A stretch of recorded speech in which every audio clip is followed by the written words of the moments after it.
Camp counselors of Reddit. What's the strangest thing you've seen kids do? Story 1. At the summer camp I worked at, one of the kids was fascinated by pine trees. He would go around collecting branches and needles, even giving them personalities.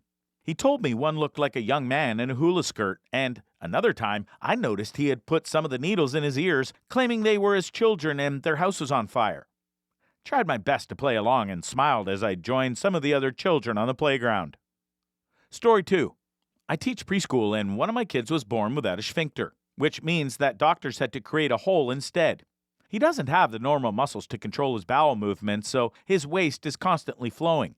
Since birth, they've been constructing a makeshift sphincter using extra muscle, and he's now 3 years old. His diet is extremely restricted and mostly consists of dehydrated food and thickened water, which is like running glue. This helps to solidify his stool, so they come out periodically. It's amazing how this mother still managed to send him to camp without any specific dietary instructions. Story 3. I was in charge for 1 year. One day we searched his cabin about 3 times trying to find the source of a mysterious poop smell. When we couldn't track it down, we tried to mask it, but that just made it smell like Febreze brand linen lilac and smoke-scented air fresheners. Finally, 2 days later, this poor 16-year-old junior counselor had to spend 2 full days living in a cabin that constantly smelled like someone dropped a deuce in the middle of the room. It got concentrated enough that we tracked it to a locked trunk belonging to one of the boys. Since the boys had left for skills for a few hours and we wanted to take care of that shit, no pun intended, we got some bolt cutters and a new lock from the camp store and got on in there. Turns out the kid had laid a huge dump in a bathing suit, and instead of letting someone know or just tossing the bathing suit out if that was too embarrassing, he had stuffed it into his laundry bag, then locked that in his trunk, deciding that he'd just wait out laundry day. All I can say about it at this point is that thank God we found it before then, because the lovely Russian ladies that did our laundry would not have been very happy about that load. Story 4. I had a camper once that made me so concerned that I had to contact Child Protective Services.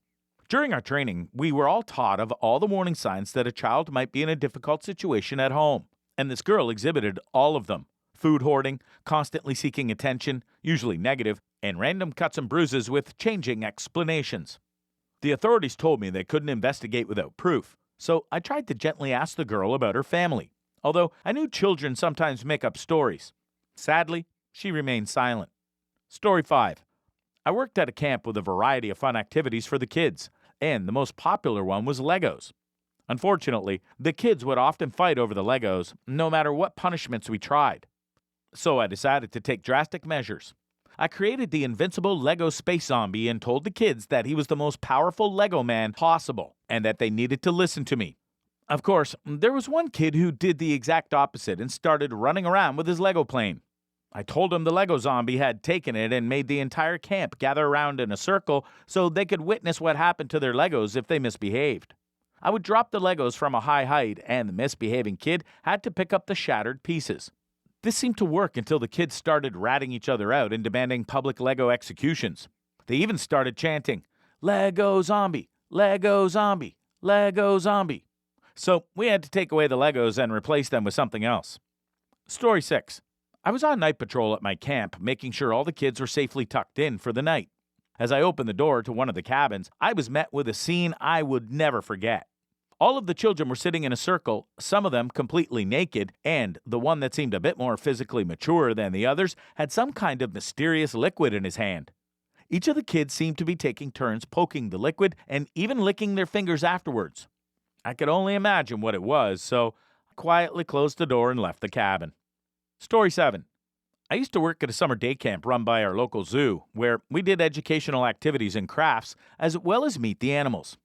During the 2-week block, I was stationed with 7 to 9-year-olds and had to deal with a particularly difficult child. He was a holy terror, bullying the other campers, talking back, taunting the animals on the zoo tours, and even throwing things at the counselors. One day, during craft time, the child went missing.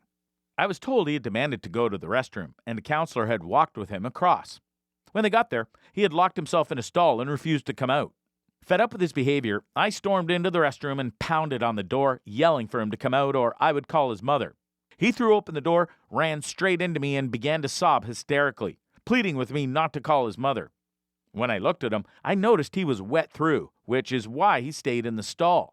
I told him to stay there and that I would go and get some wipes and spare underwear or shorts. The look of relief on his face was indescribable.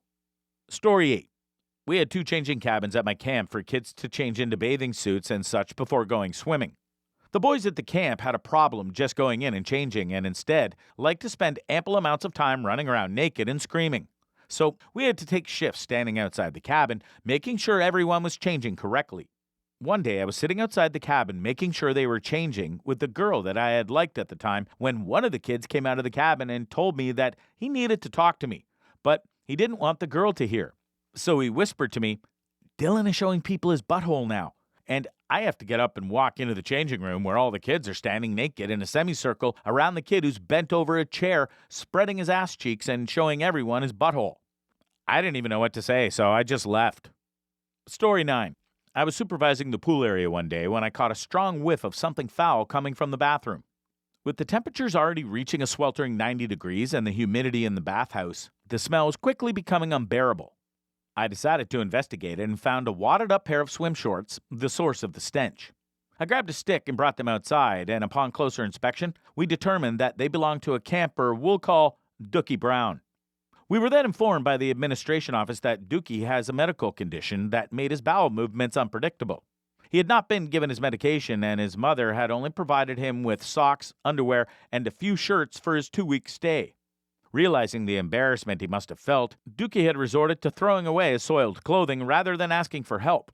We did our best to help Dookie out, washing his clothes and providing him with a new suitcase from Lost and Found. In the meantime, we also suggested he wear a diaper until his medication arrived. Story 10. I used to do a lot of camp counseling, especially with special needs groups. Although they were generally easy to manage, we still had our share of stories. One camper in particular was determined to get out of his room at night, and we all had to work together to keep the door shut so he wouldn't leave. Eventually, he gave up and went back to bed, or so we thought. Later, when we went to check on him, we found he had disappeared. It turns out that there was an emergency exit in the cabin that was old enough that none of the alarms went off when it was triggered. We eventually found him across camp in the kitchen in his underwear. Another time, one of the kids was in line for lunch and suddenly yelled, "I'm Spider-Man!" before leaping out the second-story window. Thankfully, one of the other counselors managed to catch him by the leg halfway out the window and dragged him back in. Story 11. I was in college when I ran a summer baseball camp for 10 and 12-year-olds, and one day we were practicing pickle. In this game, the base runner has to get safely to one of the bases. Well, one of the kids had an incredibly innovative and dangerous idea. He took off his helmet and threw it at the kid who had the ball. The helmet hit the kid right in the mouth, chipping 2 of his teeth. We didn't have insurance, so I was terrified when I had to explain what happened to the kid's mother. Luckily, we weren't sued, but it did mean the end of my baseball camp days.